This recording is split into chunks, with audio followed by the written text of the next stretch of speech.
our show was, we are not the original creators of this show.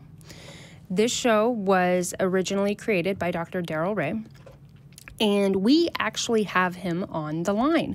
Due to some scheduling issues, we weren't able to have him on last week, but we are able to have him on today. Yeah, I did enjoy, especially since I wasn't able to be there, watching the interviews that you were able to do with him, as he talked about sort of his vision for the show and the values that went into it, and then hopes for the future, you know, as he was talking about getting these different guests on and all of these places that we want to explore. I know, as somebody who's been in on all the production meetings and, you know, part of putting that together, I was really excited to hear about sort of his vision for our future together. Yeah, and getting to meet him was a great pleasure, and to keep you all in suspense not much longer, we have him on the line with us. Darrel, are you there? I am here. Thanks. Hey! Howdy, thank you for joining us. Great. How did you feel Megan did on our very intro to fetish and kink quiz? Terribly. Well, I think Johnny Carson would have been in danger if she'd have been for probably more than a few reasons, but yeah. She did great. I loved it. Loved watching it. Awesome. So, Darrel, you have your own thoughts regarding the show and regarding kink and fetish communities alike. Oh yeah, I love talking about this stuff, and I'm glad.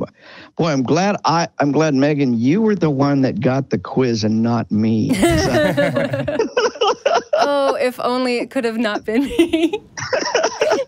Yeah, I love speaking with folks from the academic world about the scholarly academic aspects of sex and particularly kink, because I will be surrounded by professionals, and all of a sudden somebody will drop a word like figging or sounding, and you can tell who partakes and who studies just by their mastery of the vocab. Yeah, and the reaction in general.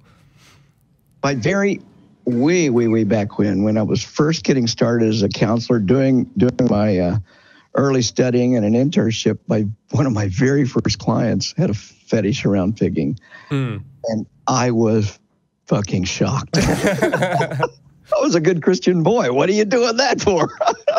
Yeah. Well, I mean, but now I am guessing you have expanded your horizons quite a bit more, and that's probably not the most shocking thing that you have. Oh yeah, encountered. I'm a degree or two wider than I used to be. That's for sure. I would make a very bad Christian boy today. So would I. Although some girls like bad Christian boys, I'm just saying. Man, growing up in that world, the preacher's kids had a very definite allure to them. Oh, they did. Man, preacher's kid at our church camp, he always had tear-outs from Playboy. Oh, yeah, absolutely. It was a huge stereotype. PKs were always the bad kids. Yeah. Nobody else dared bring pornography there, but he had entire fold-outs of Playboy, yeah. Hey. I'm sure he stole it straight from his dad. I wouldn't doubt it. Well, you know, we've spent a lot of time on this show talking about how, regardless of where these predilections, these kinks, these different interests come from, that it's okay, so long as it's safe, consensual, enjoyable. I mean, we definitely want to support people in being open and enjoying these things. But from an academic standpoint, I'm interested to hear your take on, I guess, a little bit of where these things come from. You know, not that that's always important, but I do think that, you know, our wants and our desires, maybe it's we love blueberry pancakes because we have great memories of our parents making them when we were kids. How does that maybe apply? What does that look like when we're talking about something like inserting ginger into your vagina? Right. Other orifices. Or other orifices. Yeah, right. Been there, done that. Interesting. I think it's important to frame it so that you know what specifically you're talking about. And I think of it kind of like a funnel or a sideways funnel. If you can imagine a funnel that instead of going up and down, it goes sideways. And on the left-hand side, you've got vanilla. It's a fairly restricted set of behaviors that are allowed. Then you move to the middle and you get kink. And kink is like the spice that opens up vanilla, I guess you could say. And then on beyond that is fetish. At the widest part of the funnel are fetishes.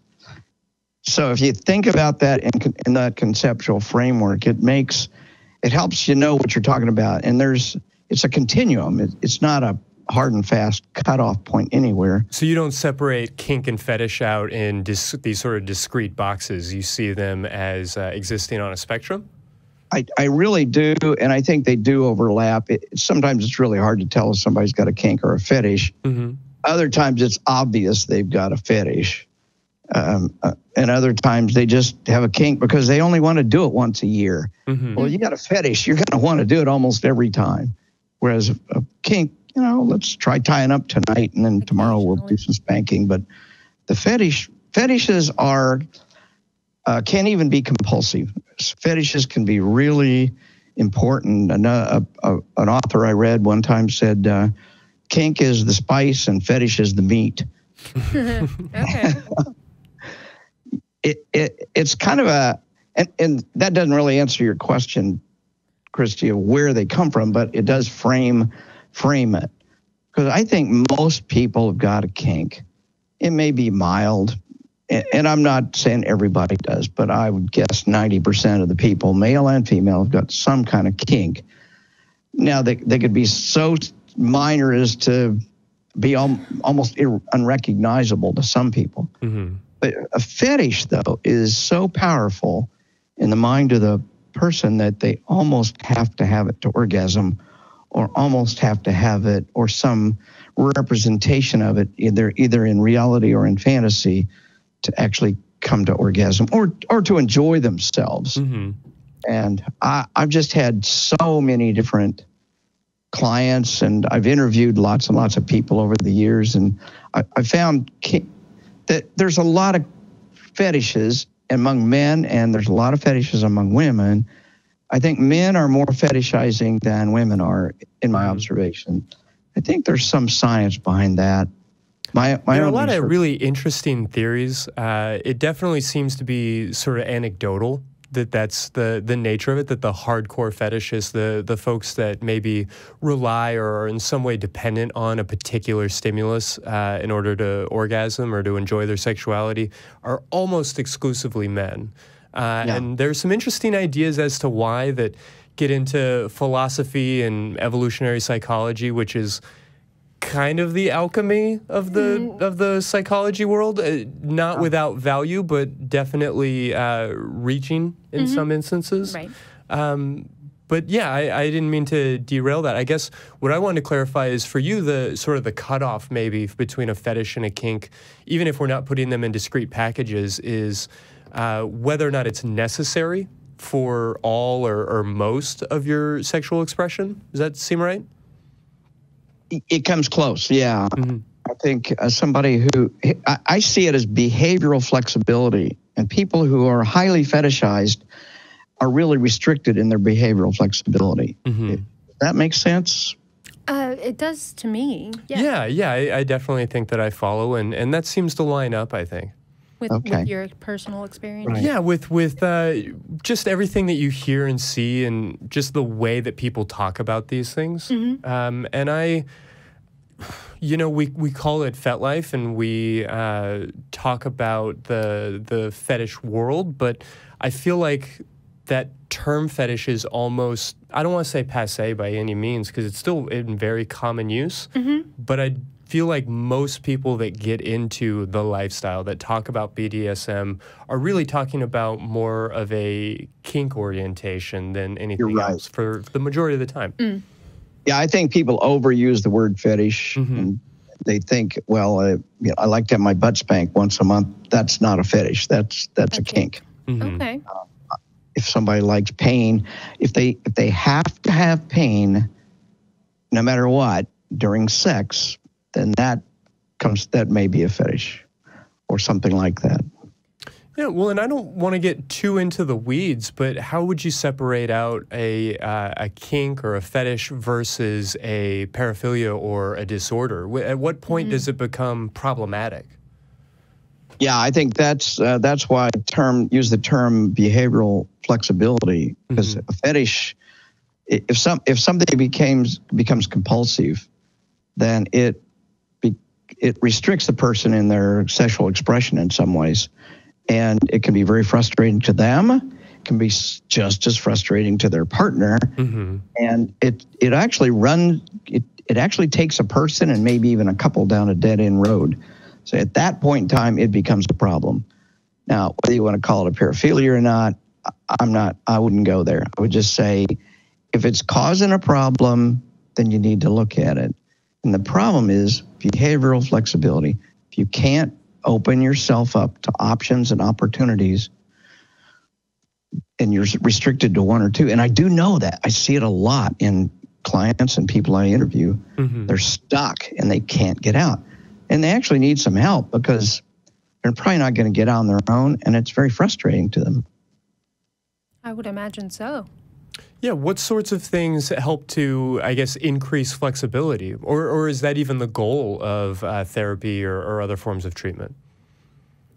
Well, I think the goal is to help people be more satisfied with their sex life. Sure. And that oftentimes, though not every time, means they're going to have to look at ways to broaden their perspectives. Sometimes fetishes are related to, as you said, hinted at earlier, Christy, early childhood experiences. And so if they are, and those are traumatic, then maybe those need to be examined. Maybe some cognitive behavioral or dialectical behavioral stuff needs to be worked with in the client. But that's not the solution to everything. It's just people have to be willing to look at it. And when people say, I read one of the commenters from last week say that, well, anybody that engages in X, Y, or Z has been abused as a child, that's just simply not true. There's no evidence for that. But there are people who have been abused or have experienced trauma, and it leads to fetishes, at which point they need to deal with the underlying emotional issue it's not the fetish that's the problem, it's the underlying emotional obsession or the way they're dealing with the emotional trauma. So that rigidness or that restriction in their sexuality is generally a symptom of something else.